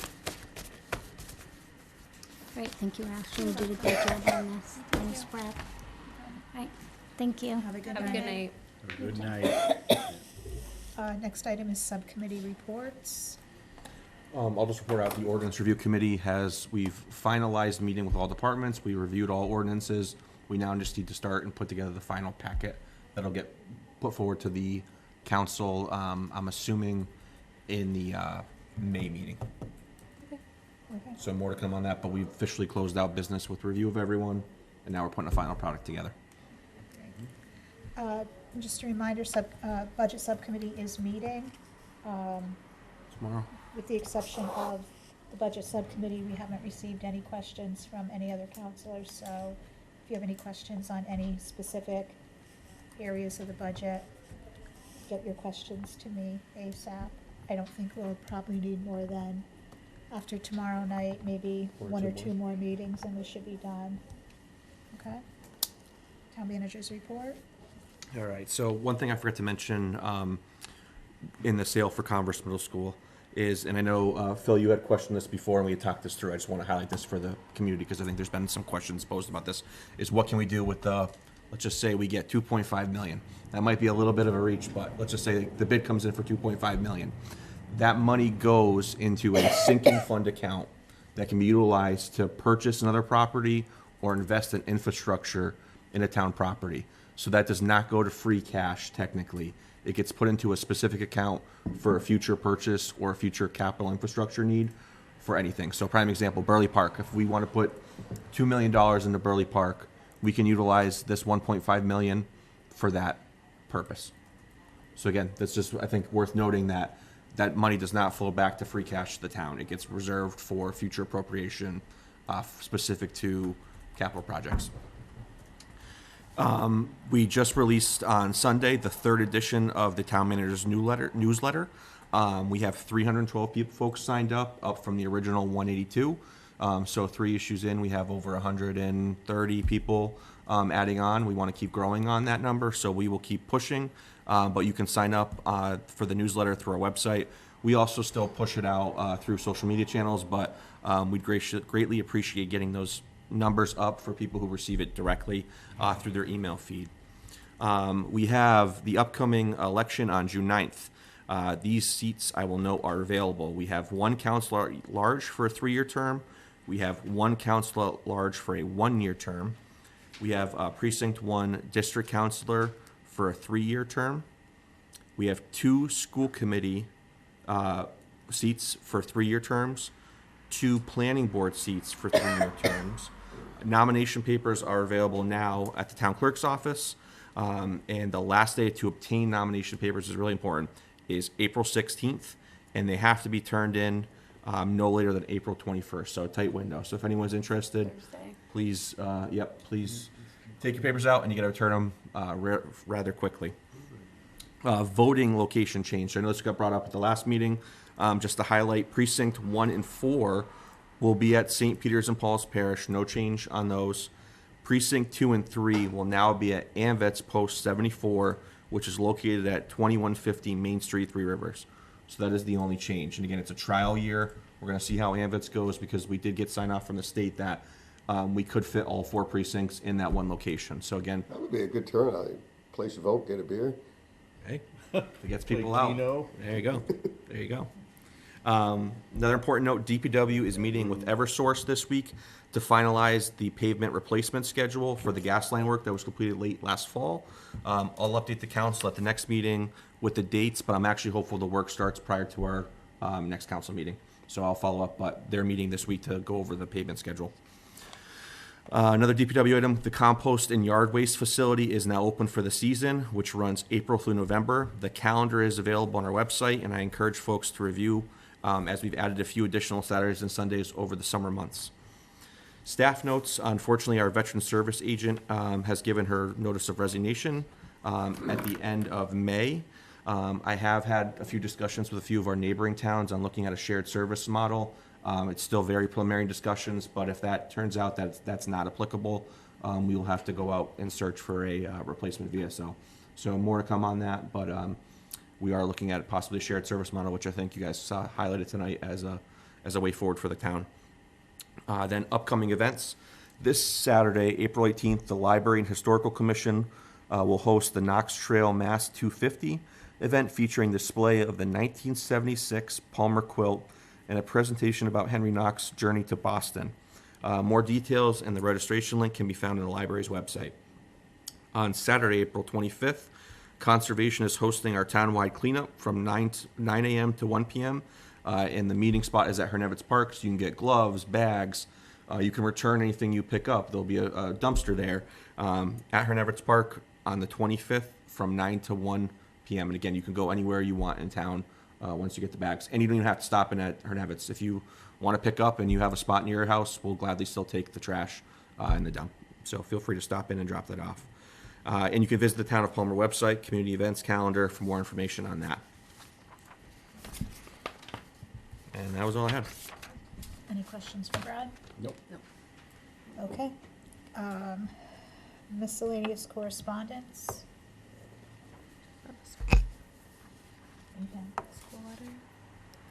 So I think the only correspondence that I've seen is we received a letter from the school committee after their last meeting, and I believe the contents of the letter was surrounding Pathfinder's assessment comparable to the school district's assessment. I have not responded yet because I figured we could have an opportunity to talk about that tonight, or at least make sure that everybody was aware of the letter tonight. But I think after what we heard from the superintendent of Pathfinder tonight, that some of the numbers that the school was using, they were using numbers that they were provided by the Superintendent Francis at his budget presentation. So I think that there is a discrepancy between those numbers that he had and the numbers that we now have. As numbers change throughout the budget season, Pathfinder was one of those numbers where the initial number that we received is not the number that it is currently. It has gone down. So I'm going to take some time to respond to that letter after tonight with maybe some updated numbers and a little bit of further context about why it's really hard to compare Palmer's assessment to Pathfinder's assessment. And the biggest... They're just two different animals. Yeah, well, totally. Really the biggest difference is not truly not even the fact that they offer different types of curriculum and opportunities. It's truly that, as you saw in Superintendent Duda's presentation, our increase in assessment has their health insurance, which Right. went up by almost 10%, their retirement, which I think was almost 13% increase. So that is what the Pathfinder's assessment is inclusive of, and what the Palmer's assessment is not. Right, it's separate. It's where separate. Pathfinder includes it all. Yep. So I know that we had requested Brad to present us with the comparable numbers. So what the Palmer Schools assessment truly is when you include the health insurance and property insurance, retirement benefits, etc. And I think that the actual number that we are, funding the schools at, when you incorporate those other benefits and insurances amounts, is more than what we are providing Pathfinder. So that's just my input.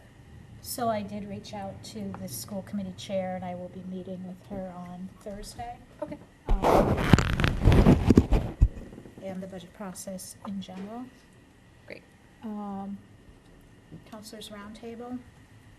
Carl, anything? Phil? No. Jess? No. The only thing I'll mention is, we all received an invitation from, Holly Ropiel, the principal at Old Mill Pond. Myself, Jessica, Brad, and Matt did take a tour last week. If you guys have the ability to reach out to her and do so, I think it would be helpful. A tour, what, I'm sorry, A tour of Old Mill Pond. So we had gotten an Oh. email back in, I believe, February, end of February, Okay. beginning of March. So some of us did go and tour the building. Education is a lot different than, even, when my son was in school, or, and it was a good tour. It was good to see and hear the programs that they have, going on there. But if you guys do have a chance. What's her name again? Holly. Sorry. Holly. Riopel, thank you. She's the building principal. Yeah. Yeah. Thank you. All right, with that, we are going to adjourn from formal session. We are going into executive session. We will not return to open session. We're going in under Mass General Law, Chapter 30A, Section 21, Number 3, which is to discuss strategy with respect to collective bargaining or litigation if an open meeting may have a detrimental effect on the bargaining or litigating position of the public body, and the chair so declares. It's union negotiations with Palmer Police Dispatch, UFCW Local 1459, and the DPW and Administrative Unit, UPSEU Local 424M. I so declare. Do I have a motion to go into executive session? Yes. Motion by Phil, second by Carl. Roll call vote. Carl? Yes. Phil? Jess? I vote yes. Okay, thank you. Good night.